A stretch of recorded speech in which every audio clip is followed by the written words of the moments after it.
우리 지역의 현안과 이슈를 짚어보는 헬로 이슈 토크 시간입니다. 제22대 국회의원 선거를 앞두고 각 지역구 주요 정당 후보자 모시고 이야기 나눠보는 시간 마련했는데요. 후보자들의 공약과 비전 잘 들어보시고 소중한 한 표 행사하는 데 도움이 되시길 바랍니다. 아울러 헬로 이슈 토크는 선거방송 토론위원회가 주관하는 후보자 대담 토론 초청 대상 기준을 준용해 후보자들과 함께하고 있습니다. 스튜디오에 김혜란 국민의힘 춘천, 철원, 화천, 양구 갑 후보 나오셨습니다. 안녕하세요. 먼저 시청자 여러분께 인사 말씀 부탁드립니다. 존경하는 춘천 시민 여러분 안녕하십니까? 저는 국민의힘 춘천갑 국회의원 후보 춘천의 맏딸 김혜란입니다. 네, 그럼 후보님 출마의 변부터 한번 들어보겠습니다. 네, 저는 춘천에서 태어나 초중고를 춘천에서 나온 그리고 3대째 춘천에 살고 있는 춘천의 토박이입니다. 제가 기억하는 춘천은 명실상부한 강원도 수부도시로서 자부심이 있었던 곳이었습니다. 그리고 강원교육의 1번지였습니다. 하지만 지금의 춘천은 학생들과 학부모들이 교육 때문에 고민해서 자꾸 떠나기를 고민하고 또 젊은 청년들이 일자리 때문에 떠나고 또 삶은 더 팍팍해지고 있습니다. 아마 빠른 시대의 변화를 적응하지 못해서였을 거라고 생각합니다. 하지만 지금 늦지 않았습니다. 저는 누구보다 춘천을 잘 알고 춘천을 깊이 사랑하고 또 춘천 발전에 대한 염원이 있습니다. 제가 그런 역할로 춘천 발전에 앞장서기 위하여 출마를 결심하게 되었습니다. 네, 후보님이 이제 출마를 왜 결심하셨는지 얘기 들어봤는데요. 이제 후보님이 생각하실 때 이번 총선의 무게는 좀 어떻다고 생각하시는지 궁금합니다. 네. 아마 지금 국민 여러분들께서는 21대 국회를 보면서 많은 실망을 하실 거라고 생각합니다. 지금 21대 국회는 일하는 국회라기보다는 멈춰있는 국회, 또 여야 간 대립하는 국회로 보이는데요. 지금 우리 국민들은 22대 국회의원 선거에서 아마도 국민을 위해 일할 수 있는 국회의원을 원하실 것 같습니다. 국민의 삶에 더 다가가는 22대 국회가 되어야 하고 저도 책임감 있게 활동하도록 하겠습니다. 네, 이번에 경선이 참 치열했습니다. 네. 치열한 만큼 좀 늦어지기도 했는데요. 공천 과정에서 좀 어려움 같은 건 있으셨는지 좀 궁금합니다. 후보들의 입장에서는 정말 피가 마르는 경쟁이었죠. 네, 과정은 항상 그렇게 힘들지만 그래도 그 5명의 예비 후보들이 이제 경쟁하면서 시민들에게 인사드리고 하는 과정에서 춘천 시민들의 관심이 집중되었고 이는 정치 신인이 현역인 의원을 상대해서 이기기 위해서는 꼭 필요한 과정이었다고 생각을 합니다. 또 마지막까지 저와 경쟁을 했었던 경선 파트너 노용호 의원님께서 이제 그 결과에 대해서 깨끗이 승복하시고 또 함께 하자고 지지선언을 해주시고 우리 김혜란 후보를 힘을 모아달라고 말씀해 주시는 굉장히 담대한 모습 그리고 멋진 모습을 보여주셨는데요.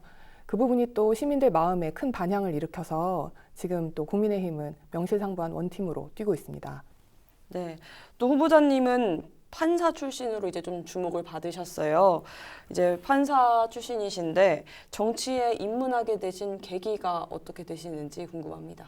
예, 저는 법관으로서 서울중앙지방법원, 서울가정법원에서 판사로서 일을 열심히 했었습니다. 근데 이제 판사로서의 역할이라는 것은 어쩔 수 없는 사법부의 본질적인 한계가 있습니다. 즉, 판사가 아무리 하고 싶어도 입법의 영역은 할 수가 없습니다. 이런 법이 있었으면 얼마나 좋을까? 아니면 이 법은 이렇게 바꾸는 게 좋겠다라는 생각이 들어도 그건 이제 본질적으로 헌법적 한계 때문에 판사가 할 수 없는 영역인데요.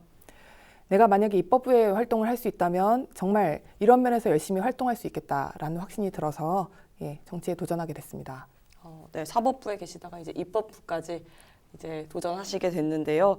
그동안의 개인 성과를 돌아보셨을 때 뭐 이건 좀 손에 꼽을 만하다 하시는 게 있을까요? 네. 개인적으로는 사실 그 20대를 다 바쳐서 사법시험에 합격한 그것을 스스로 20대의 김혜란에게 기특하게 생각하고 싶습니다. 그 당시에는 이제 로스쿨 제도가 있기 전이었기 때문에 다양한 분야의 지금은 다양한 분야의 전공자들이 로스쿨을 통해서 법조인이 되는 길이 열려 있었지만 그 당시에는 법조인이 되기 위해서는 사법고시에 합격하고 또 그러니까 서울 법대에 들어가서 그러니까 법학을 전공하고 그 다음에 사법고시를 보는 것, 예, 그런 길이 정도라고 생각했기 때문에 처음에 제가 사법고시에 도전한다고 했을 때 차라리 대학 입시를 다시 쳐서 법대에 들어가라라는 조언을 받았을 정도로 무모한 도전이라고들 말을 했었습니다. 공대를 나오셨기 때문에. 아, 네, 저는 서울대 전기공학부에서 전자공학을 전공한 이공계 출신입니다. 네, 그럼에도 불구하고 예, 열심히 공부해서 사법시험에 합격을 했고 또 그 당시에 또 가정 환경이 넉넉하지 않았기 때문에 틈틈이 과외나 학원 강사 같은 거 하면서 돈도 벌어서 남는 시간은 더 두 배, 세 배 열심히 공부해서 예, 합격을 했습니다. 개인적으로 그 부분에 대해서 뭐 가장 손에 꼽을 수 있는 제 인생의 어떤 성과라고 생각을 하고요. 하지만 이제 그 이후에 또 법관이 되어서 활동을 하면서 또 손에 꼽을 수 있었던 성과라고 하면은 서울가정법원에 있을 때 대한민국에 그 당시에 없었던 양육비 산정 기준표를 만드는데 참여하게 되었었습니다. 지금은 좀 상상이 안 되지만 지금은 아주 일반적입니다. 이혼을 하고 나서 양육비를 얼마를 받을 수 있을지 아니면 얼마를 주어야 하는지 시민들이 누구라도 인터넷에 간단한 검색만 한다면 양육비에 대해서 알아낼 수 있거든요. 근데 그 당시에는 아무런 기준이 없이 전국에 있는 모든 판사들이 각자의 마음속에서 재량껏 판단을 했었습니다. 아, 정확한 기준 같은 게 없고요? 네. 네, 그 당시에 그래서 최초의 기준을 만들면서 그 맞벌이인지 여부, 또 그 부모의 소득 수준, 네, 재산 상황, 그리고 아이의 숫자, 예, 그리고 또 아이의 연령별로 그 구간을 나눠서 가장 국민들이 납득할 수 있는 예, 합리적인 기준을 만들기 위해서 굉장히 노력을 했었고, 예, 그 이후에 또 이게 일반화되어서 당연히 시민에게 필요한 예, 산정의 기준이었다라는 점에서 네, 자랑스럽게 생각하고 있습니다. 네, 큰 일을 하시면서 살아오셨는데 그런데 이제 강원도가 여성 정치인에게는 또 쉽지만은 않은 곳이에요. 그래서 그만큼 또 사명감과 부담감이 또 있으실 것 같은데 좀 어떠신가요?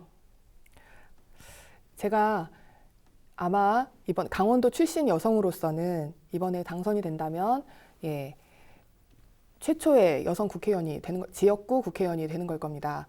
네, 아마 제가 기억하기로 4기의 양원제 시절의 민의원이었던 예, 의원님 한 분 계신데 그분은 평양 출신이었고 독립운동가 출신이었습니다.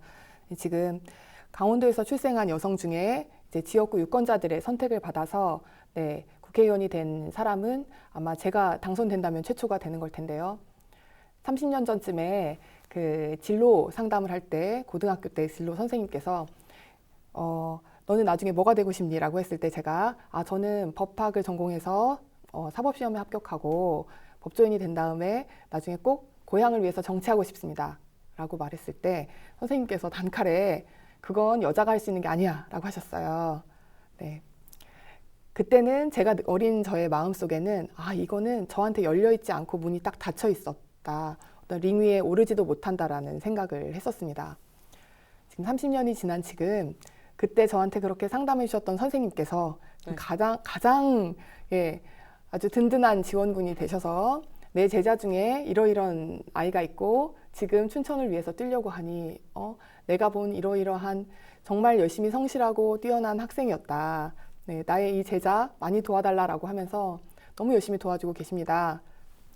이 선생님이 30년 동안의 생각이 바뀌셨던 것처럼 지금 우리 지역 춘천 시민들의 마음도 변화가 있다고 생각합니다. 지금 많은 분들께서 지금 이제는 여성이 나올 때가 되었다라고 말씀해 주시고 응원을 보내주시고 있고 또 다른 기대를 걸어주시고 계십니다. 그럼 여태까지 대변되지 못했던 목소리 들어보고 싶다. 이렇게 나서야 저출산 문제도 해결할 수 있지. 애를 실제로 낳아본 사람이 나서야 어떻게 해야지 아이가 많아지는지 해결할 수 있지. 예, 그런 식으로 많은 기대를 걸어주고 있기 때문에 더 큰 사명감과 책임감을 가지고 활동하겠습니다. 네, 좀 시대가 이제 변해가는 거를 확실히 체감하시겠어요? 예, 맞습니다. 네, 또 이제 이 얘기 안 해볼 수가 없는데요. 춘천 갑 상대측 후보분이시죠. 현역 의원인 허영 의원님에 대해서 좀 어떻게 생각하시는지 궁금합니다. 네, 허영 의원님 제가 존경하는 강원도의 선배이자 정치 선배이십니다. 예, 사석에서도 종종 뵙는데 아주 젠틀하시고요. 마음 좋으시죠. 네. 4년 전 지역 발전을 위한 거시적인 플랜을 가지고 당선되셨습니다. 이제 70년 만에 처음으로 그 당시에 진보 국회의원이 탄생했다고 주목을 많이 받으셨고, 근데 이제 그 당시에 그 거시적인 플랜에 비해서 그 성과는 가시적으로 사실 크게 보이는 것은 없고 지지부진하다는 아쉽게도 그런 평가가 있습니다. 그 당시에는 집권 여당이었음에도 불구하고 그러했는데 지금 이제 야당이 된 지금 아마도 그 계획들을 실천하려면 아마 정부와의 협상에서 고전을 면치 못할 것으로 보입니다. 강력한 집권 여당 후보인 제가 저에게 기회를 주신다면 정말 추진력 있게 잘 해보도록 하겠습니다. 네, 잘 들어봤습니다. 이제 공약에 대해서 얘기를 나눠볼 텐데요. 이제 후보님의 주요 공약에 대해서 설명해 주신다면요. 저는 수부도시 춘천의 재건을 위해서 여러 가지 해법을 제시하였는데요. 그중에 이제 시간 관계상 한 3가지 정도만 말씀드리도록 하겠습니다.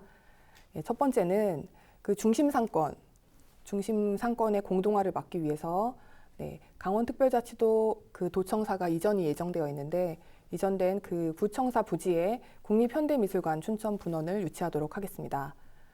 이곳을 강원특별자치도의 랜드마크로 만들고 문화관광의 명소로 만들어서 중앙 중심 상권의 공동화를 막고 그 상인들의 생존권을 보호하도록 하겠습니다. 또 지금 노후화가 가속되고 있는 춘천의 원도심 지역의 주거 지역들이 많이 있습니다. 지금 그 재정비를 민간에게 맡겨두기에는 사실은 그 수익이 확정하지가 않기 때문에 요원합니다. 지금 노후계획도시 특별법이 통과가 되었는데요. 제가 검토해본 결과 춘천의 대상 지역이 될 수 있는 곳들이 후평동, 석사동, 퇴계동 일대의 구도심 지역들입니다.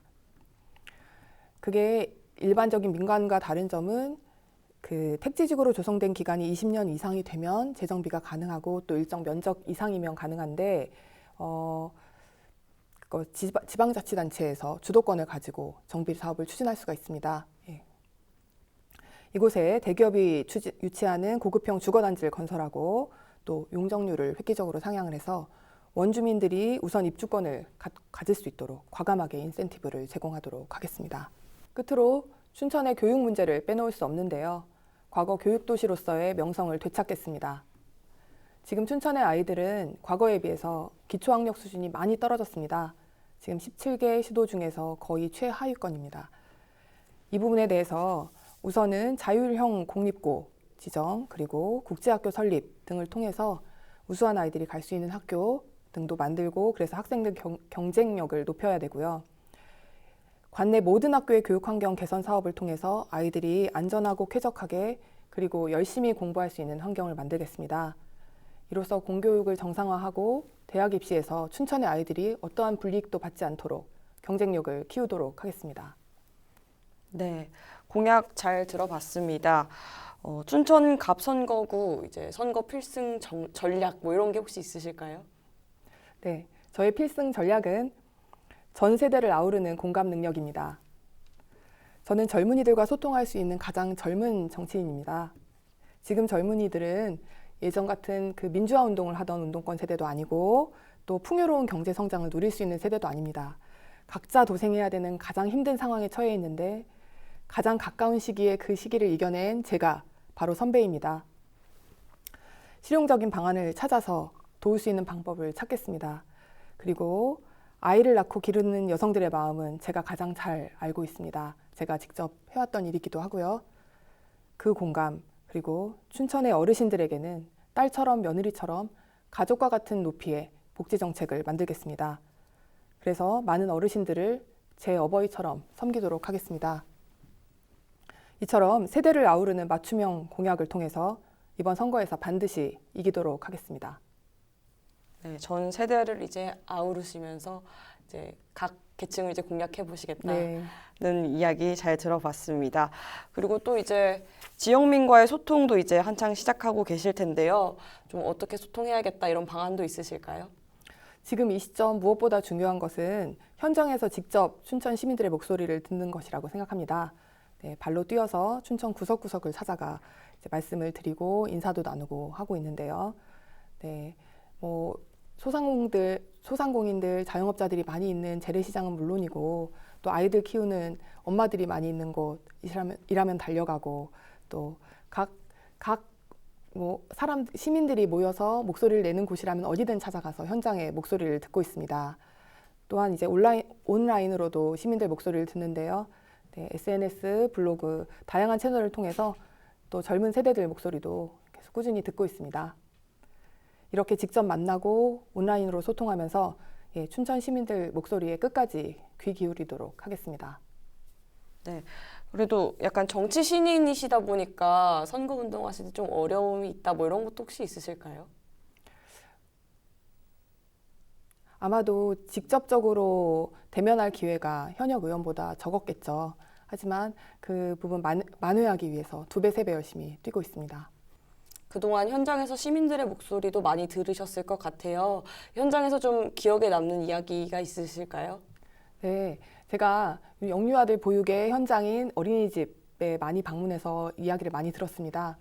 공통적으로 많이 나오는 이야기가 그 보육교사들이 한 명당 담당하는 아이들 숫자가 지금 현재 너무 많다. 예를 들면 지금 만 영세반의 경우는 보육교사 한 분이 3명을 돌봐야 되거든요. 사실 정말 엄마가 본인의 친자식인 애를 한 명을 돌봐도 굉장히 힘든 일입니다. 잠시만 한눈 팔면 아이가 다치기도 하고, 3명은 사실은 제가 봤을 때는 보육교사에게 과중한 부담이 되기도 하지만 아이들 보육의 질을 위해서도, 그리고 또 아이를 맡기고 있는 엄마의 입장에서의 그 불안감에 있어서도 좀 많다고 생각합니다. 이 부분에 대해서는 제가 100% 공감을 했기 때문에 제가 이 일을 해결할 수 있는, 당선이 된다면 반드시 최소한 2명으로까지는 줄이도록 한번 개선해 보도록 하겠습니다. 네, 그러면 이제 질문이 막바지로 가고 있는데요. 제22대 국회에 입성하신다면 각오 한 말씀 부탁드립니다. 예, 저는 법조인으로서의 저의 전문성을 살려서 법제사법위원회에서 활동하고 싶습니다. 법사위에서 민생과 관련된 법안은 나라에 도움이 된다면, 국민들 삶에 도움이 된다면 여야 관계없이 정확하고 빠르게 처리하고 싶습니다. 지금 정치권의 싸움으로 산적해 있는 많은 민생 법안들 중에서 제가 매 눈으로 찾아내서 국민들 삶에 직접 연관된 민생 법안들 통과시키는데 발로 뛰고 싶습니다. 저는 정부 부처 국회 파트너인 야당 그리고 춘천 시민들을 모두 직접 찾아다니면서 춘천 발전을 위해서 설득할 자신이 있습니다. 춘천 발전을 위해서 앞장서겠습니다. 네, 마지막으로 지역민 여러분께 한 말씀 또 부탁드립니다. 존경하는 춘천 시민 여러분, 저는 국민의힘 춘천갑 국회의원 후보 김혜란입니다. 저는 춘천에서 태어나서 춘천에서 초중고를 나온 춘천 사람으로서 누구보다 춘천을 잘 알고 깊이 사랑하고 춘천 발전에 염원이 있습니다. 지금 춘천이 획기적으로 변화하기 위해서는 정부와 집권 여당이 시너지를 낼 수 있는 환경이 가장 중요합니다. 저는 강력한 집권 여당의 후보로서 춘천 시민들을 위해서 앞장서 최선을 다하겠습니다. 믿어주시면 4년 후 확연히 달라진 춘천에서 함께하게 될 것을 약속드리겠습니다. 감사합니다. 지금까지 제22대 국회의원 선거 김혜란 국민의힘 춘천, 철원, 화천, 양구 갑 후보와 함께했습니다. 오늘 말씀 감사합니다. 시청해주신 여러분 고맙습니다.